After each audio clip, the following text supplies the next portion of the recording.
Imagine landing a once-in-a-lifetime opportunity to interview Cristiano Ronaldo, and this happens. Damn, Ronaldo, how you gonna do my boy like that? That was almost as disrespectful as what happened during Paul Pogba's interview. 1, 2, 3.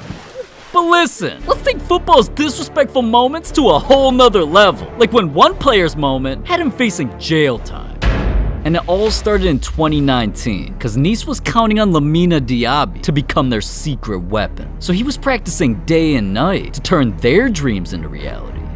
Until he suffered a devastating ankle injury. So instantly, Nice lost all faith and brought in his replacement, Kasper Dolberg. And listen, man, this is where things get disrespectful. Because Kasper came in and instantly stole the spotlight. He started having one of his career's best seasons. But because of this, Lamine couldn't even sleep at night. Every single day, he could feel his value diminishing to nothing. So he was sitting in the shadows, jealous and plotting. Until one day at practice, Lamine snuck into Kasper's locker and did the unthinkable. So after practice, Kasper came into the locker room and noticed something was missing.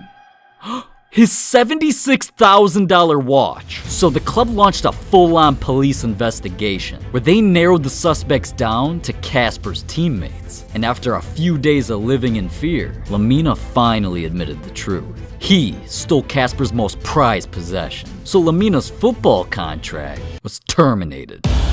But at least his disrespectful moment didn't cost hundreds of thousands, like Mario Balotelli's prank war. Cause back in 2011, Mario joined Man City and took his game to a new level. But there was a big problem. He decided to create chaos just cause he was bored. One day when Mario showed up for practice, he had to share the field with Man City's youth squad. And instead of being the kid's role model, I don't know, helping them with their routine, Mario decided the right decision was to throw darts at them. And then he told them it was just a prank. But listen, this is where things got disrespectful. Cause Mario's teammates didn't think it was funny, and they knew exactly how to get revenge. See, if you know anything about Mario, there's one thing he loves more than football. His Maserati. So cause Mario's teammates knew he was planning a vacation and leaving the whip behind, it was the perfect opportunity to get disrespectful. So right when Mario took flight, they hunted down his parked car to leave him a little present. But I don't think this was what Mario asked Santa for, cause 2 weeks later, when Mario came home, he just wanted to go on a midnight drive and bump some bangers. But when he got to the car, it smelled worse than my ex. They must have hated our boy, cause they ruined his $200,000 car, completely filling it with rotten fish. But hey, our boy Mario's worth $95 million. He could just cop another whip. On the other hand, what Mauro Icardi did was so disrespectful, it almost got him assassinated. See, sometimes guys be thinking with the wrong head. And for Icardi, it all started when he was a kid. Cause growing up, he was in love with football. And funny enough, his idol was Maxi Lopez. So eventually they met. But who would have thought this would be the beginning of a worldwide controversy? Fast forward to 2011, Icardi made his way into the big leagues, instantly becoming a star athlete. And his club realized he could be football's next superstar. So they wanted to surround him with the best teammates. And who better to bring in than his idol? So on the pitch, these two became sidekicks. And outside of football, they started hanging out and became best friends. But that's where things got disrespectful. Cause at the time, Maxi was married to a supermodel, Wanda Nara. And I'm sure you can see where this is heading. Even though Icardi and Maxi were close, Icardi and Wanda were getting closer. And Maxi noticed, so he pulled Icardi to the side and asked him, "Boy, are you cutting my wife's cheeks?" And well, Icardi was. But that wasn't even the craziest part. So Maxi and Wanda got a divorce, and you'd think Icardi would at least try to save his friendship, right? Well, Icardi thought it was an even better idea to marry Wanda and get all of Maxi's kids' names tatted on him. This was an unheard of level of disrespect. So, out of nowhere, Maxi got a phone call. And they offered to not only ruin Icardi's career, they wanted to end his life. Cause out of every girl in the world, he chose his best friends. And that was the most disrespectful thing they heard of. Until 2014, when Lee Mansell didn't just do something disrespectful, what he did was sus.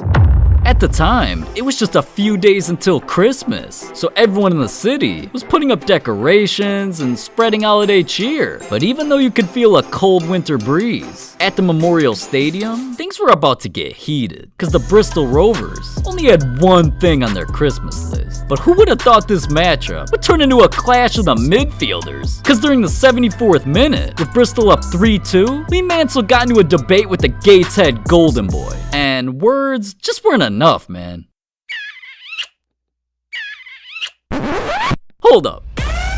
Bro, not only did you embarrass yourself on live TV, dude told you your breath stinks. But hey, don't hate my boy. He just saw a mistletoe and didn't want to break any Christmas rules. On the other hand, what my boy Silas did became one of the most disrespectful moments in football history. Because back in 2020, Silas joined a new team, and he was feeling himself. Because he was having one of his best seasons. Now, I don't know how much it mattered, because his team was on a 5-game losing streak, but I'll let him have his moment. Anyways, coming into a match against Werder Bremen, Silas knew it was now or never to end the losing streak. Because they were facing a team who hadn't won a single game in 2 months. So he knew if they lost, it was time to fill out job applications. But he was confident and ready to get disrespectful.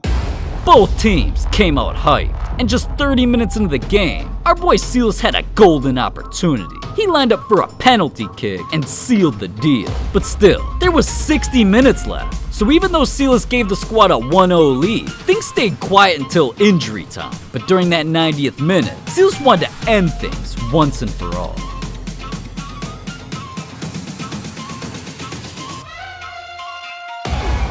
Yeah. We should have seen this coming after the first goal. But hey, at least Silas didn't hurt anybody. Because what Zlatan did, it wasn't just controversial. He wanted to go down in the Kickflix Disrespectful Hall of Fame. Because back in 2019, he had to let the MLS know who dad he was. So when he came in playing for the Galaxy, he was practically unstoppable. But Zlatan didn't feel like the players respected him. So he felt like he had to disrespect them. And coming into a heavily anticipated matchup, he was about to do something that no player ever had the balls to do.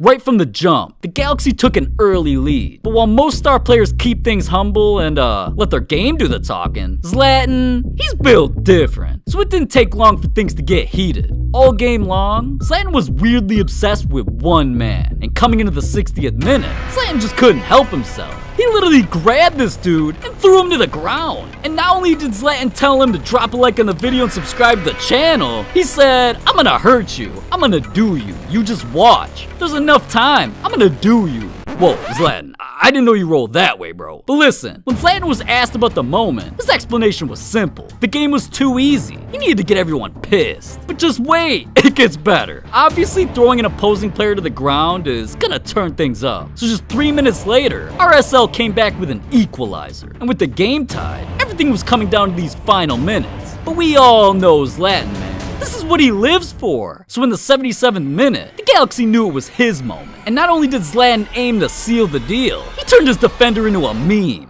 His cross comes in, score! Ibrahimovic! And it is 2-1 Galaxy!